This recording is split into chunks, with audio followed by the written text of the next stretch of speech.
Hello, everyone. Good afternoon or good morning if you're joining us from beyond the Pacific Coast. So my name is Jessica Noviello. I am the lead of PAWS and also the NExSS NASA Postdoctoral Management Program Fellow. So today we are here to talk about the NASA Postdoctoral Program. What is it? How do you apply? Who is eligible to apply? And we have a great panel here.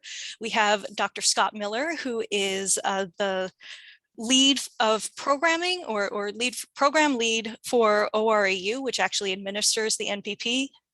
He will clarify his position in just a few moments. We have Dr. Ravi Kopparapu, a Goddard scientist who has been an NPP advisor, and Dr. Greg Mosby, who's a Goddard astrophysicist who has been an NPP and has now, shall we say, converted into a civil servant position. And one quick thing I want to note is that, yes, we do have a panel that where I am technically the only woman. I want to address that I did ask Heather Graham and Marino Dineros of JPL to be on this program, and they would have loved to be here, but they had conflicts come up. So, but I do want to make sure that our voices are represented equitably on this panel. So beyond that, just again, for all PAWS events, there is a code of conduct in place, and I'll post the link to that in just a few moments. And everybody is here to learn, so let's learn from each other and be respectful of all viewpoints. So with that, I'm going to pass the, or yield the floor to Scott. Thank you, Jessica. And hi, everyone. Really excited to be engaging with you all today. I'm Scott Miller. As Jessica mentioned, I'm the director / program manager for the NASA's Postdoctoral Program, which is currently operated by the Oak Ridge Associated Universities, or ORAU.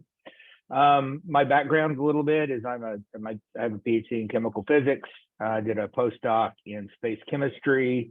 And after a couple of hops, I landed at NASA Marshall Space Flight Center for a number of years, working in space environments and effects, predominantly on materials, evolved a little bit into space weather and things like that. Have had a couple of sort of moved out of technical into more technical management roles. I did actually work with the University Space Research Association, USRA, which was the previous contractor for NPP, and I was part of the program with USRA. Also did other technical, led a few more efforts, and about 3 years ago, I wound up coming over to ORAU with the anticipation of working with the NPP again. So I'm very excited to be here today to be able to talk. I love these sort of town hall kind of sessions. I don't have they've been so virtual and so not in person and so scarce the past couple of years. I'm really happy to have an opportunity to engage at whatever level. So I'm looking forward to discussing, answering any questions you have. Please don't be shy. I'm happy to entertain any and all. And again, Jessica, thank you for having me.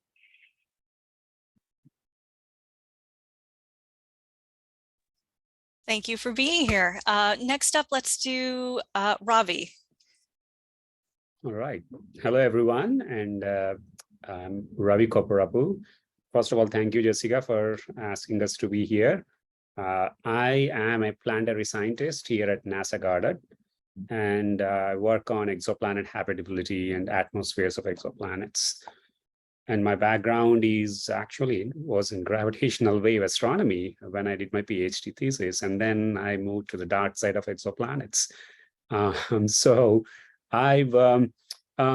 So I'm really thrilled to be here, being an international student and a postdoc. I've had some experience in facing some of the immigration issues. I see some questions related to this. So I'd be happy to answer any of the things that I know of. And please do contact me if you are interested in working with our group. Thank you. Lovely. And last but not least, we have Dr. Greg Mosby. Hi, Jessica. Thanks for having us. I'm Greg Mosby. I'm a research astrophysicist at NASA Goddard in the Observational Cosmology Lab. I'm an extragalactic astronomer. I focus mostly on galaxy evolution and looking at how galaxies change and transform with time. and also working with near-infrared instrumentation for doing astronomy. In particular, I'm a project scientist on the Nancy Grace Roman Space Telescope project, where we have 18 near-infrared detectors. So they keep me quite busy thinking about detectors and near-infrared astronomy. But yeah, as Jessica mentioned, I was an NPP and became a civil servant in 2018, if I remember correctly. So if you have questions about NPP and becoming a civil servant, I can handle that aspect of things. That's so cool. Congratulations again.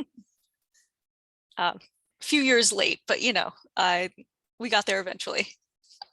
So if it's okay with all of you, it looks like we have a lot of questions to get through. Are we ready to jump in? Absolutely. All right, so the #1 most upvoted comment is, how are NPPs selected? How Yep. much of a say does the advisor have in the selection process? So maybe, I think everybody has different perspectives on exactly what happens during the NPP selection process. So maybe Scott, if you could start us off with like a programmatic level, and then Yep. Ravi, if you can speak to your experiences of being an advisor, and then Greg and I, we can talk about how it looked like on our ends as well. Right. No, I'm happy to sort of kick that one off. So the NPP selection process is very formalized. You're right, it's not necessarily clearly publicized. I showed Jessica, we have a few on the current NPP site, which is npp.orau.org. Actually, I'll just put that into the chat while I'm thinking about it. We have recently updated some FAQs for applicants. Basically, it's some nice lessons learned about, you know, make sure you do this. This is really important. But I can run through real quickly the process. So there's 3 application deadlines a year. Currently, it's March 1st, July 1st, and November 1st. It's 6 p.m. Eastern on the day of delivery. And you have to have all your materials submitted. You needed to have started probably at least 30, if not closer to 45 or 60 days earlier in the process, though, because they're 15-page proposals. They do require transcripts to be provided. They have to be basically official transcripts. And if you have attended an international university that has to, sometimes there are translations of requirement, I forget what they call it, but different universities in different parts of the world present their the educational preparation differently, and so there are translation services available, not necessarily just in language translation, but in also requirements that yes, this degree is equivalent to a PhD and whatever kind of things like that. There are also letters of support that are required to be received by the application deadline as well. So there's a lot of prep work in getting the application package together, in addition to the 15-page scientific proposal, which is the critical part of the application. Now, once the applications are submitted, we review to make sure the packets are complete, and the very first thing that happens after that is they are sent to the potential advisors. So when you find an opportunity, there's an advisor associated with that opportunity. The very first thing, and Ravi would have seen that if he's a current advisor, the very first thing you get is to the advisor, here's the proposal, are you interested? And they can say yes or no at that point. And if the advisor says no, then it does not proceed any further through that review process. It's cycled on out. So that's why we've updated our application tips under, if you go to the site and you go to applicants and application tips, read this first, contact the advisor first. I can't stress that enough. The best chance you can give yourself for success is to reach out, some contact with the advisor, say, introduce yourself if you don't know them, say, here, I'm thinking, I see this opportunity, here's the concept that I have, what do you think? And start a dialogue that way. And I absolutely know that to be true because that's what happened when I did my postdoc 20 plus years ago.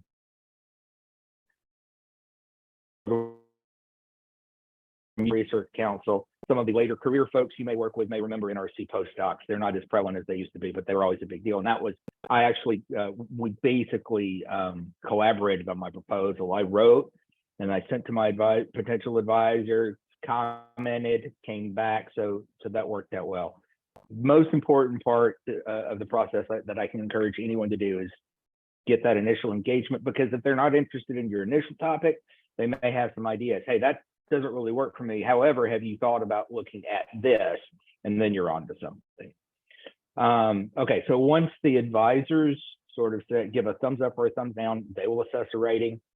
Any applications that have been selected for what we call external review are sent out to an independent review panel.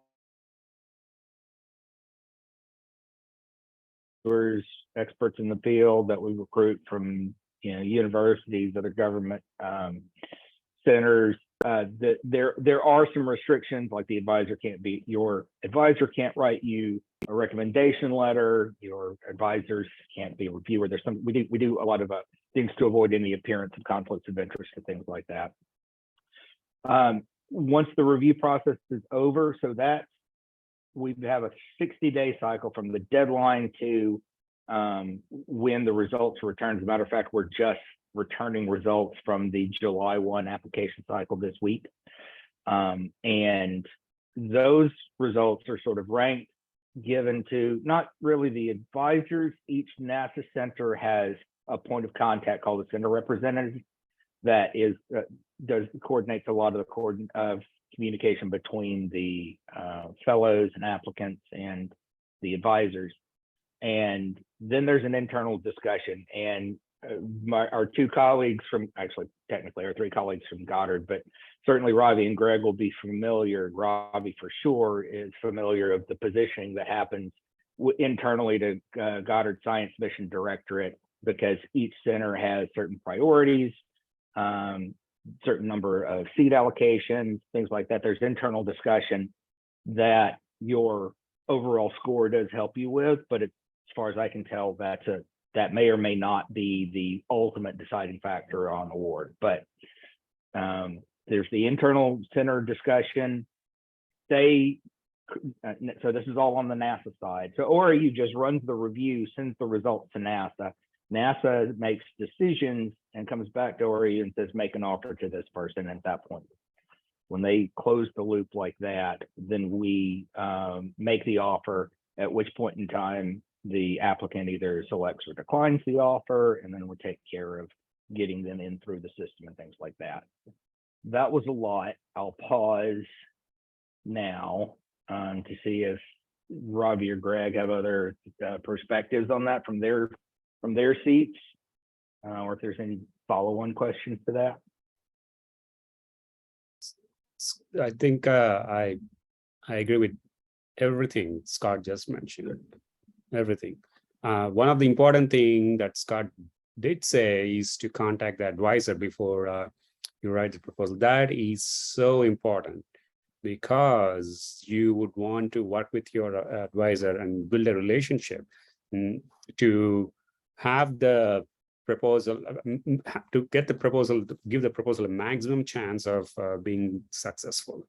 Okay, so the advisor may give some comments back, and you can work on the proposal with it, or maybe they can introduce you to their collaborators who may have the expertise in the thing that you want to work with the advisor. Your advisor may not be the whole, knows everything related to your proposal. So that would be one of the best things that you should do before you do submit your proposal. And by the way, do not hesitate to cold call or even write emails. That is not do not be scared of that. You should do it, because that's networking. And we, at least many of our advisors in our team and people at Goddard, I work with my colleagues, never ever get angry about anything else. This we welcome it, because this is how we meet really good people, that we really good human beings also, right? So we want to work with them.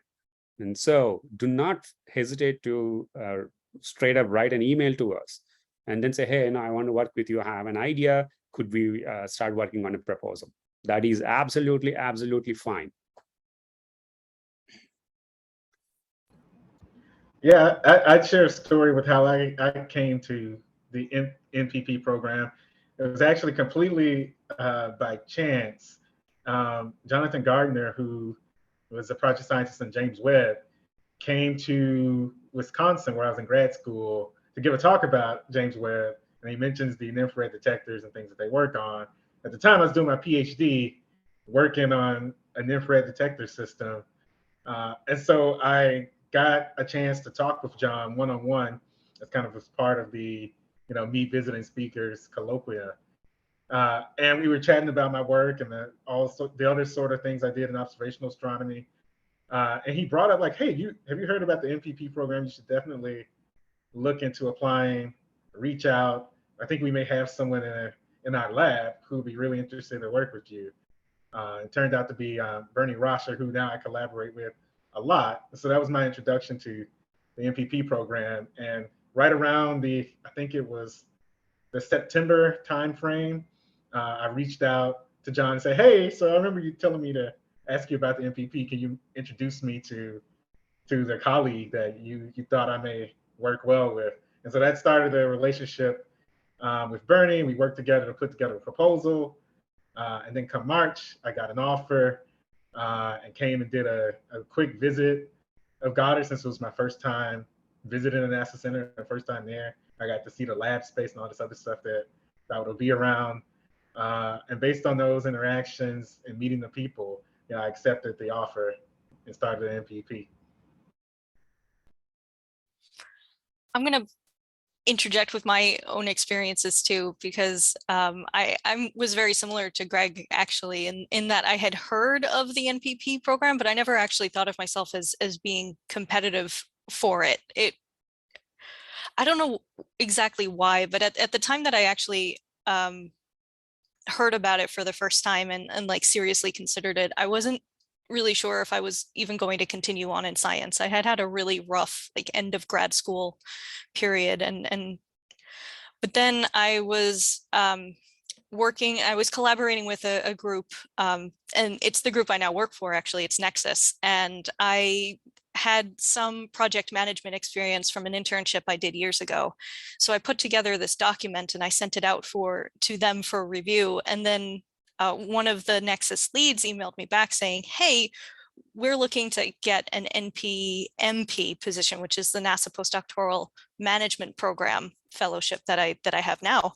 And she said, hey, we'd really like you to apply for this position. So it really matters talking to people, and even things that you don't expect to be relevant to your future in science end up coming back and helping you with a path that you might not have recognized as even being available.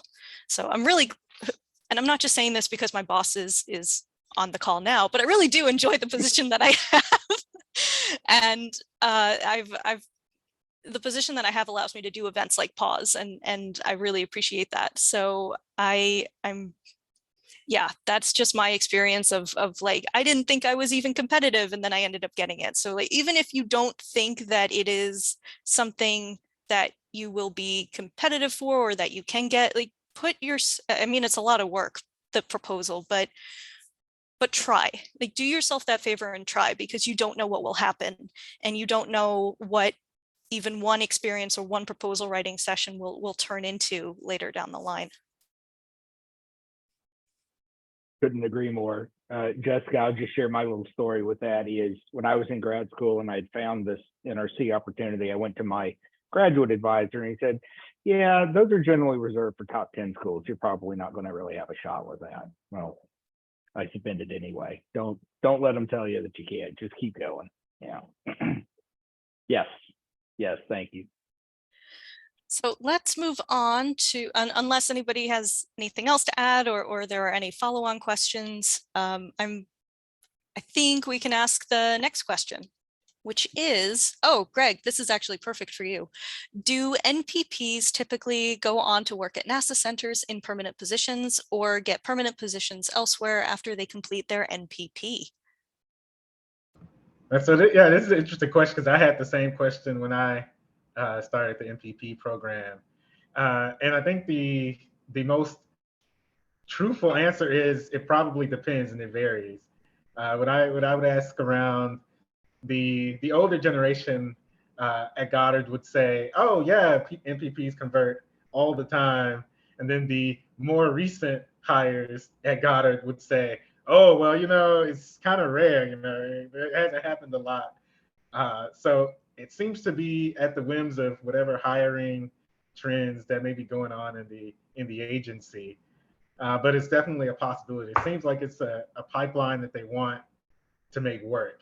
But the truth, I think, is that it's going to depend on kind of the hiring and the agency. And I got really lucky that as I was going to be wrapping up my NPP, like they needed, project scientists or people to work for enrollment. And so I was kind of in the right place at the right time to join a NASA center. But I have seen other people in NPPs go on to get research associate positions at kind of at nearby universities that we have cooperative agreements with, and move on to other positions or professorships in other places. So I think people take a lot of different trajectories from the NPP, and working at the NASA Center is one of those trajectories. Scott, maybe you can answer this follow-on question, but is there any kind of data that the NPP program has that shows where people end up in permanent careers?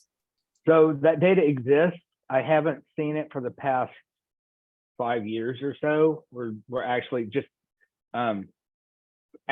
we need that because there's an assessment component to that we are interested in, and that data will feed into it. A couple of other thoughts though. I completely agree with everything Greg said. In addition, sometimes it depends on the center. The center representative for Goddard is named Dr. Blanche Meeson, and Blanche sent some numbers out the other day that there's a very significant portion of current scientists that are civil servants at NASA Goddard who came through NPP. There is a big pipeline at Goddard. The smaller centers actually probably have a higher conversion rate, but they have just a few fellows, right? It's a difference in scale. Greg also mentioned, at Goddard, the University of Maryland, Baltimore County, and I think George Washington. There's a couple of cooperative agreements there that are sort of these research staff augmentation efforts where they will be also, and most NASA centers have that. There's some sort of PhD researcher support vehicle, meaning it could be a cooperative agreement or a contract, depending on where you are. So you're still working alongside NASA scientists, and those are a lot of times are sort of holding positions until a civil servant slot opens up. So you can continue to do your research. But we do send a lot of people do go into academia, and some of them will go into industry, and some of them will say, okay, I'm out. I'm going to go, I don't know, sell real estate. I don't know what their exit ramps are for that. But like I said, I don't have that data in front of me, and I wish I'd thought to do that because I would have bugged somebody until I got it, because it's a good question. I don't remember the fractionation of careers after NPP current data. No problem. I'm interested in seeing that data. So if it's ever available, Yeah. And you're able to post it on the NPP site, that would be awesome. Mm-hmm. But Ravi and Greg, could you speak a little bit more about the process of becoming a civil servant? I'll let Greg go first because he's most recent. Yeah, so it was interesting. So very different than the NPP process. Since it's a federal government position, you have to apply through USA Jobs, which was interesting at the time. It was my first interaction with USA Jobs. But I leaned on a lot of the people around me to ask them about, because I was kind of in this influx of when a couple of different people were getting hired or starting new jobs at Goddard. So I had the advantage if I could go and talk to people across the hall to say, well, so how did you do this USA Jobs application? How does this work? So I was able to get kind of some inside info on how to do an application on USA Jobs. how to write, because you have to build this resume on this website, how to write this resume to the position. For our particular position, and I don't know if this is generally true across the center, but for this specific position, since it was in our lab manager, our lab chief was running the search. And after passing through whatever, automatic cut system they have in USA Jobs, we had in-person interviews with the committee. It was like, I think maybe 6 or 8 questions. You go through the interview process, ask them questions. And then there was kind of this waiting period after they interviewed other people for the position. And then I got a call from HR saying, hey, we would like to offer you this position. And I was like, oh, great. And then the hiring process started. I would say one thing I learned through that process, though, is that a lot of things are kind of automatic, and there'll be a lot of assumptions, especially for people who are, brand new to like being hired for a job. And one of the assumptions that I figured out, but it was kind of, in the middle of the process, was I was supposed to, ask to maybe negotiate or do things a lot earlier than what I did. So I got the call that, okay, hey, we want to offer you this position. And like I got like kind of an initial offer letter. And then kind of a couple of days went by, and I just kind of sent an email because I hadn't heard anything. And I said, hey, well, when do I like negotiate? When is that supposed to happen? And they're like, oh, wow, you want to negotiate? Well, we have to stop some things. We have to put these things in place, and we have to figure out what a new start date would be if you negotiate. It became this whole thing. And I think it was just because the assumption was that if I wanted to negotiate, maybe I would have started that earlier. But I'm glad I asked to do it, because I was able to get like some, extra, paid time off in the beginning of the fellowship. So I'm glad I did it. But yeah, it was one of those assumptions that was in the process that I didn't know about, but I'm glad I kind of got it sorted. In the end, it worked out. But my advice would be negotiate. Don't be afraid to ask questions during the process, because it can be kind of esoteric, especially if it's your first time working in a big bureaucracy like the US government. So ask questions often a lot. So there are that was really, really good, Greg. So there are a couple of things that you could do. First of all, to become a civil servant, you have to be a US citizen. Otherwise, the USA Jobs website where any ads will be posted, it will not allow you to progress further in the application process. You need to keep filling up several forms before you go there. Once the job ad is out, it would be really good if you are planning to apply. It would be really good to talk to a civil servant, preferably a most recent civil servant, to understand how the application process goes through and how you want to write your application, so that you will have a better chance of at least getting an interview, rather than you directly applying and then waiting for a result. I highly, highly recommend talking to a recent civil servant before you submit your application. To prepare the application, talk to a civil servant. And we are more than happy to help, by the way. We'll tell you the tricks and secrets. Very important information to know. So actually, Ravi, this next question is one that's perfect for you too, and Scott as well. So can international students apply to be an NPP? And if so, what can they do now to better their chances if an opportunity opens up, or they see one on the site right now? Scott? You may, yeah. So yes, NPP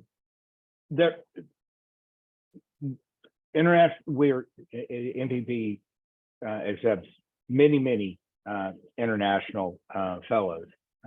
For a period of time during the COVID restrictions, the program was not accepting international applicants, but not for any reason other than logistics, which was the only visa, the immigration sponsorship that NPP is able to provide is the J1 visiting scholar visa, which is an exchange visa, which requires you to be resident at the center.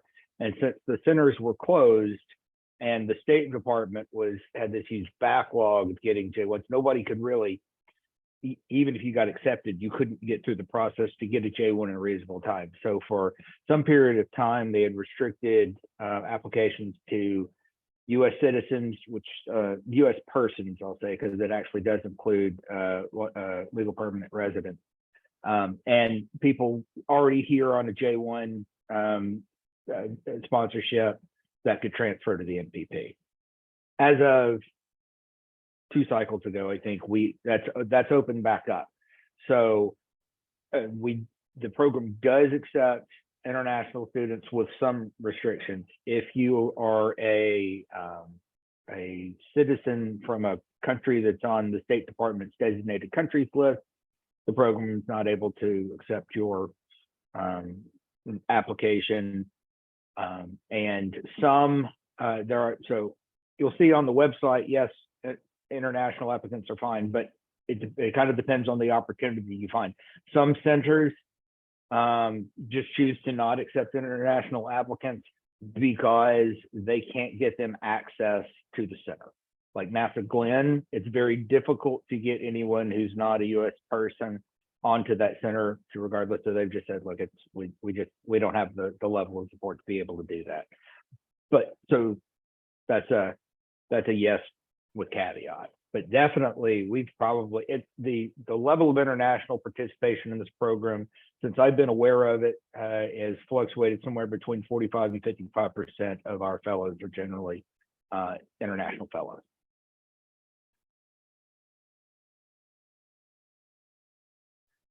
And and this can be open to anybody. What can people do now to better their chances? Is it just like the same advice that you would give to any applicant, or Yeah. are there? Okay. No, I forgot about that part of the question. So there's the challenges to your there are some citizenship challenges to being able to enter the program. Citizenship challenges can be mitigated by additional citizenships or things like that. So other than changing your citizenship, I don't know of anything specific that I could recommend to go do. There are just some things that are not, are kind of not going to be, this particular program is not going to be able to provide, and that's because generally of agency level, federal level restrictions on the opportunities. But other than that, there's only a handful of those, right? There's only a handful of countries that are on that list. Yeah, so I can't think of anything specific that someone could do to improve that, if that happens to be their own, other than potentially adding a citizenship or changing your citizenship. And that is not a trivial thing to do. No, right, it is not. So I don't know if Ravi or Greg, if you want to add anything to that. Greg, go ahead. No, I have nothing to add here, except for I know the international student thing is definitely, I've had colleagues while I was in NPP program where that was still kind of a rocky situation. But I don't have any personal experience to add on that. So, but if you are an international grad student and or a postdoc and you're looking at applying to the NPP, know that it is open to you. So, I'll go back to the advice from earlier and just put yourself out there and see what happens.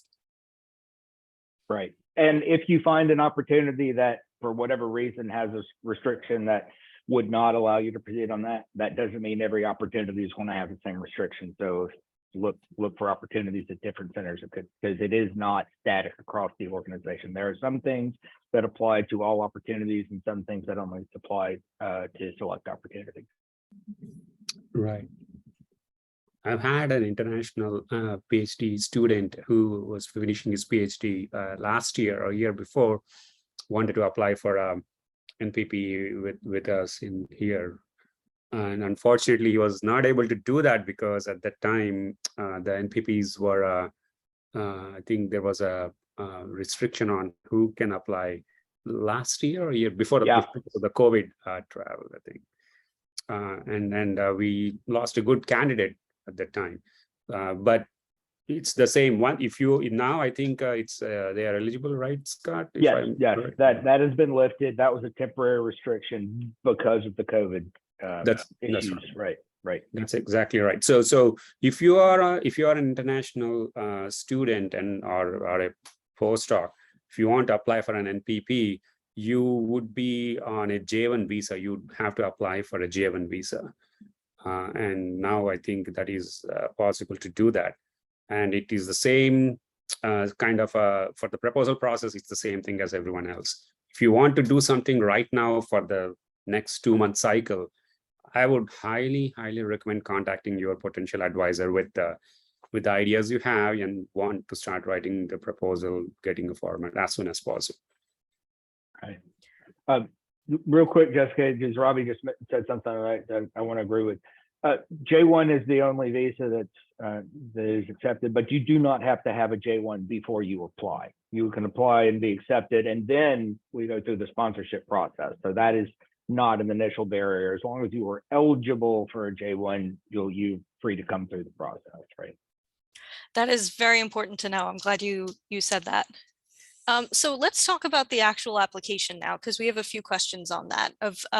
So the proposal part of it is probably the heaviest and most time-consuming part, and that's the 15-page proposal where you lay out exactly what you want to do and why you want to be at that center. But there are a couple of questions here in the Slido about how much do things like GPA and reference letters weigh in relation to the proposal. So do any of you have any idea of how important each section is? Is there one section that's more important and they should spend more time on? Like, what can they do, and what are the most important parts? Right, I can take a first run at that.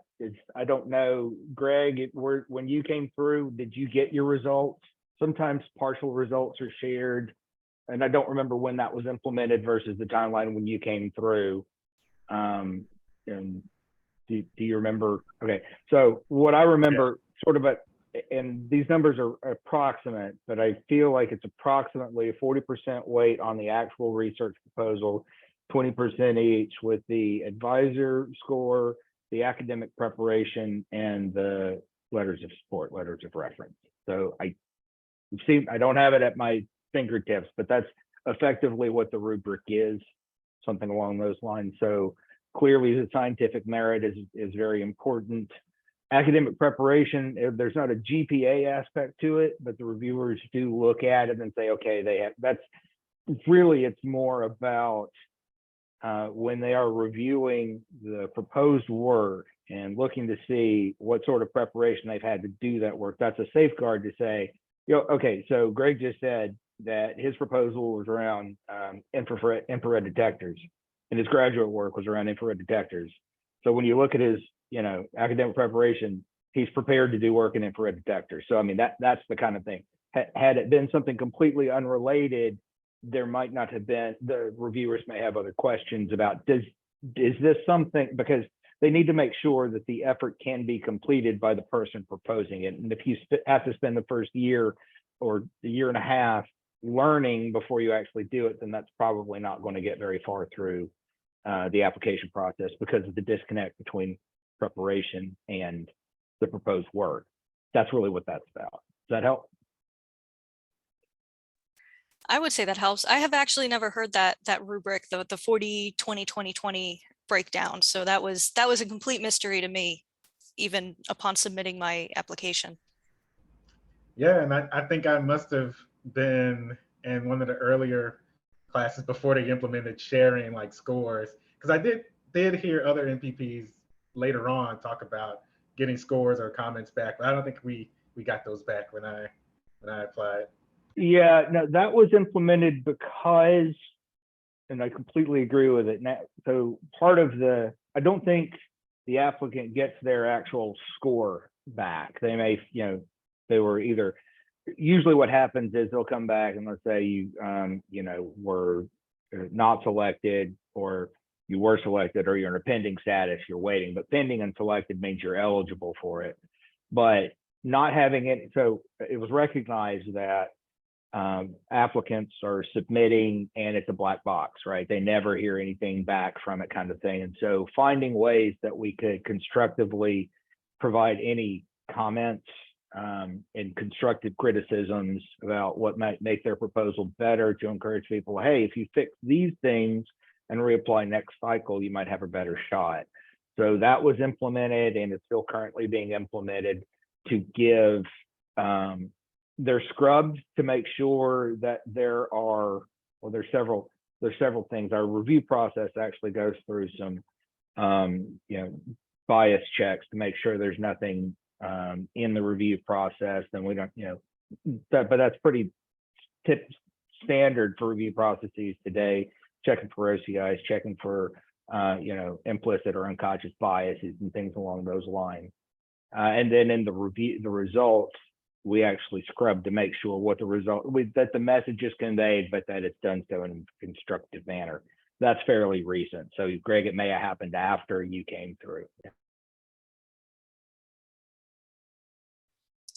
Ravi, anything to add here? I think they covered it pretty well. So. Cool. I was part of the group that got comments back, and I guess I wasn't really expecting them because I had heard from the NPP program that you kind of just hear a yes or no, but yeah, it was nice to read the comments, and one person in particular was incredibly constructive. Like, they liked my proposal, but they said, but here are some things that you can work on. And I was like, that is really helpful and good. So I appreciate that these comments are shared with the applicants.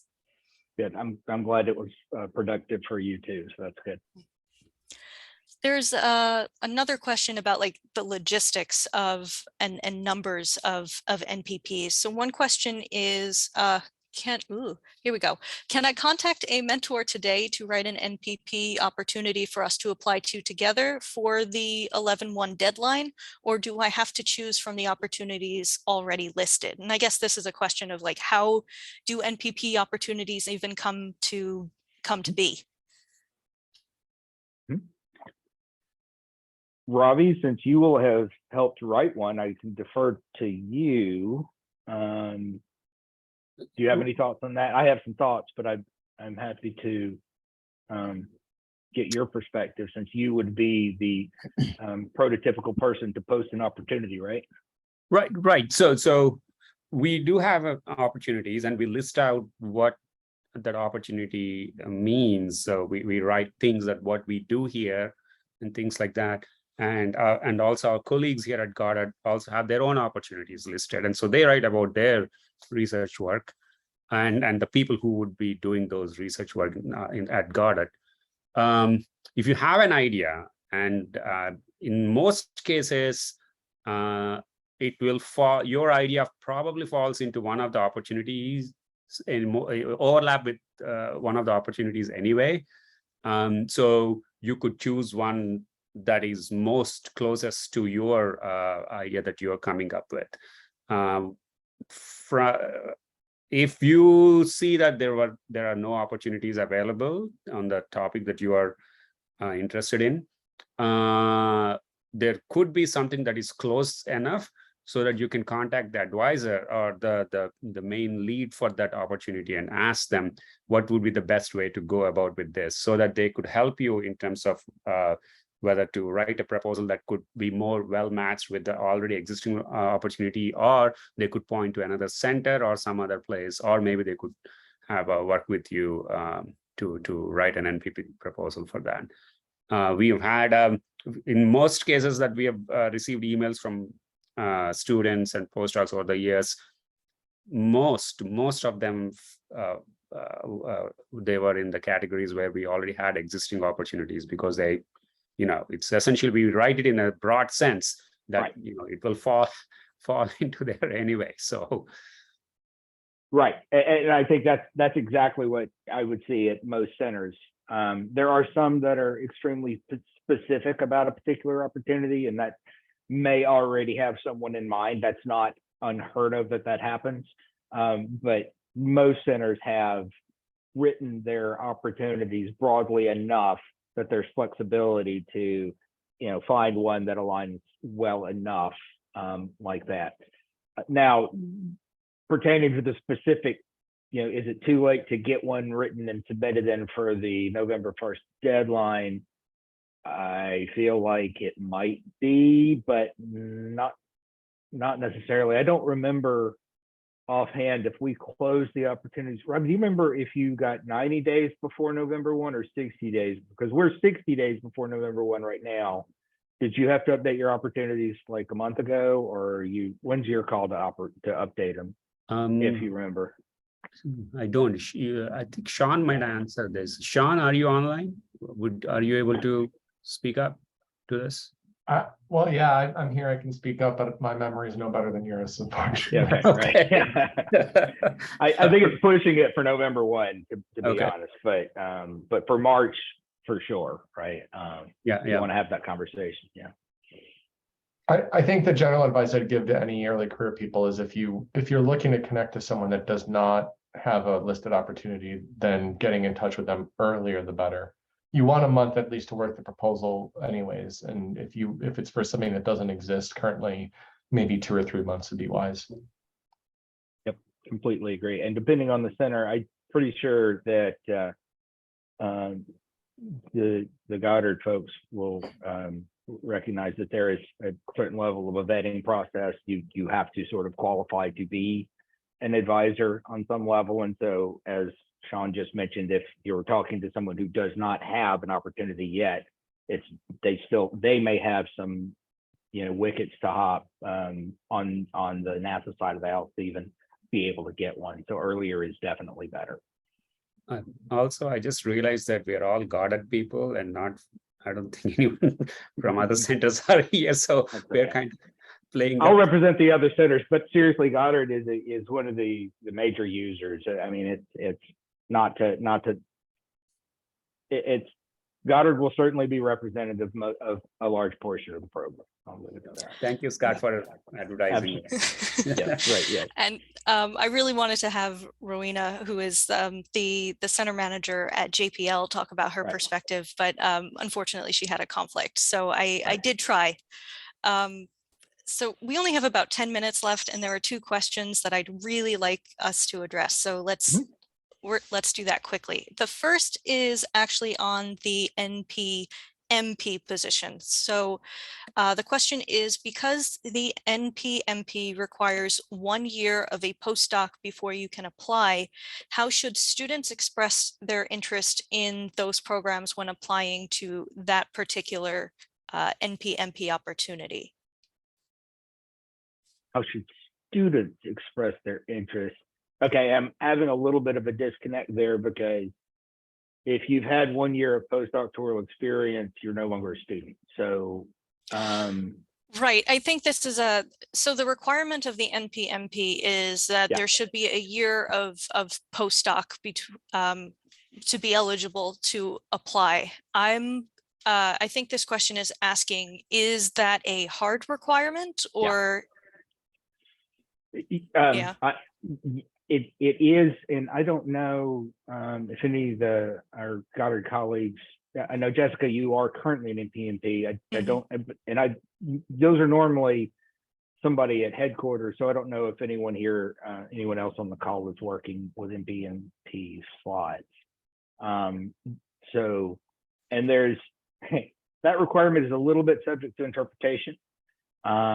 For a number of years, that was interpreted as you had to have 1 year of experience in the NPP before you could apply for the NPMP.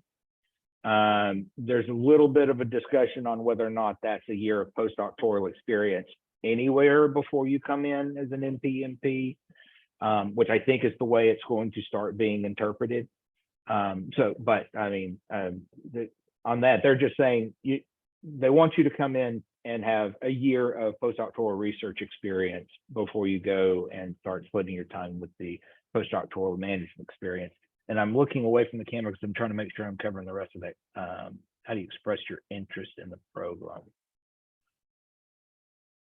I don't know that I don't know of a good way to do it while you're applying for the NPP, because unless I would honestly, I'd say do that more informally, right? So maybe let your advisor know, here, I want to come do this for a year, but I would really like to go work, you know, if it was in planetary, because most of the S&D disciplines have at least one NPMP slot at headquarters. You know, let the potential advisor know your interests. I wouldn't put it in the proposal because there's no place to score it in the proposal. And so you're sort of just wasting real estate of your 15 pages doing that. But expressing the interest informally, and then that, you know, again, just I pulled planetary out of it.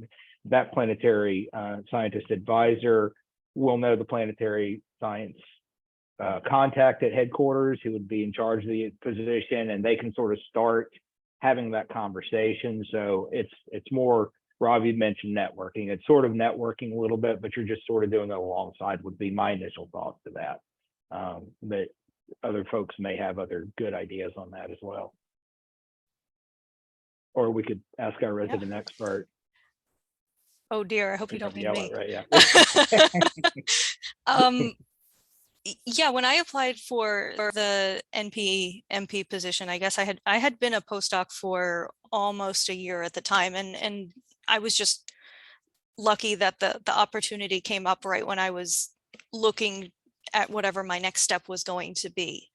And the tricky part about the NPMP application is that I only get, or anybody only gets 15 pages, but you do have to address management and research in the same 15 pages. So it ends up getting, it's a bit of a balancing act between how much you want to talk about the management stuff and how much you want to talk about the research stuff, because you don't want to completely ignore one or the other. They are equal halves of the job.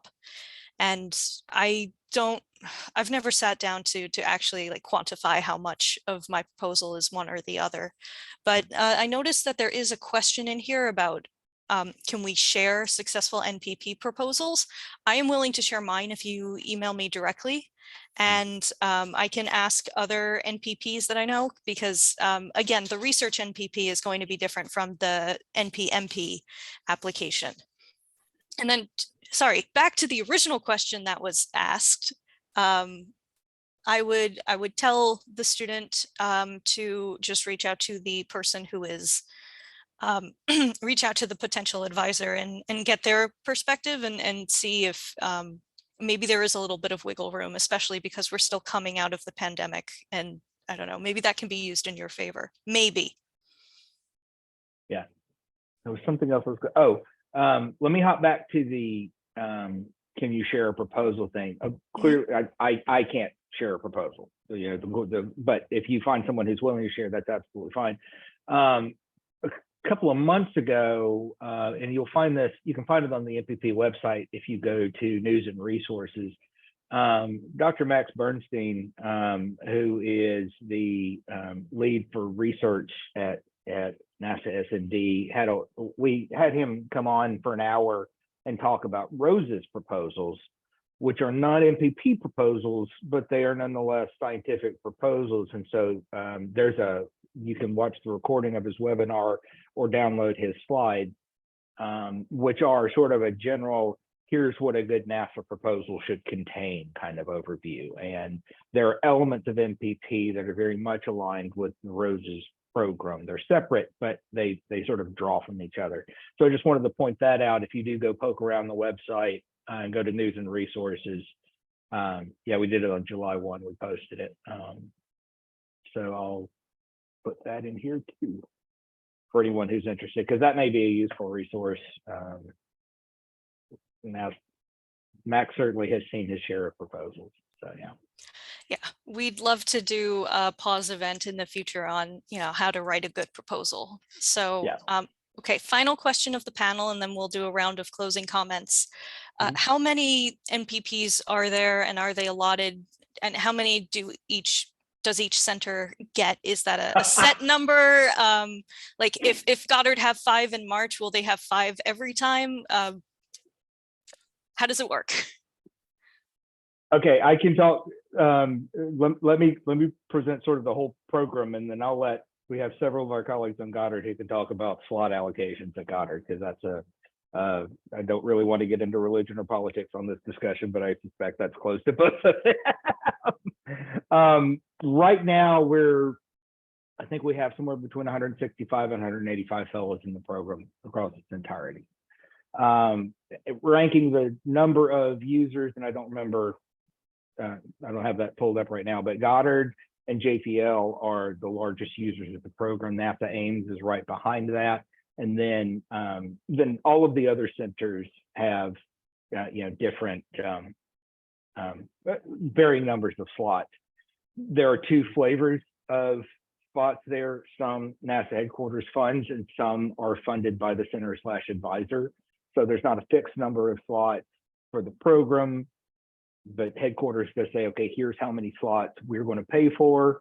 And of those slots, Goddard, you get this many, JPL, you get this many, Ames, you get this many. And that's the secret sauce that I don't know all of the divisions on in that. And that's an internal NASA discussion. I don't want to appear to show any, I don't want to, that's a third rail. So yeah. All right. That's a pretty good note to end on, actually, of like, yeah, that things are fluid. Oh, I see Sean has raised his hand. Sean, you can unmute yourself. Just in terms of the practical implications for the early career people thinking about proposing to the NPP, what that means is it just emphasizes the thing we were saying before, which is like you want to get in touch at least a month, if not more, in advance. A really good mentor will tell you, they'll have a better idea on the ground of how many slots are available in their division or in their organization. And if they're a good mentor, they'll tell you if there's not going to be many slots and if the likelihood is not good. And they might even help you steer you to apply to someplace else that round that might have more slots available. So that's another thing that you should ask about if you're talking to the mentors, is if they know how many slots are available at their organization level that round. Because it can change. We have 5 this year in our org. We had 0 by the end of last year. So and we try to be honest with people about that. So just another reason to reach out early, and it's another question to ask when you do that. Right. That is great input. Thank you for sharing that, Sean. That is absolutely valid advice. So yeah. All right, we're at the top of the hour, so sadly our time is up. Are there any final comments from our panelists that you'd like to share?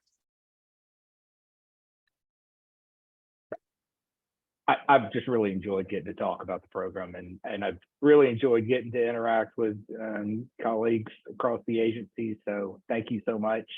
I look forward to working with each of you in other times. Right. I would say every panel is different, so keep applying.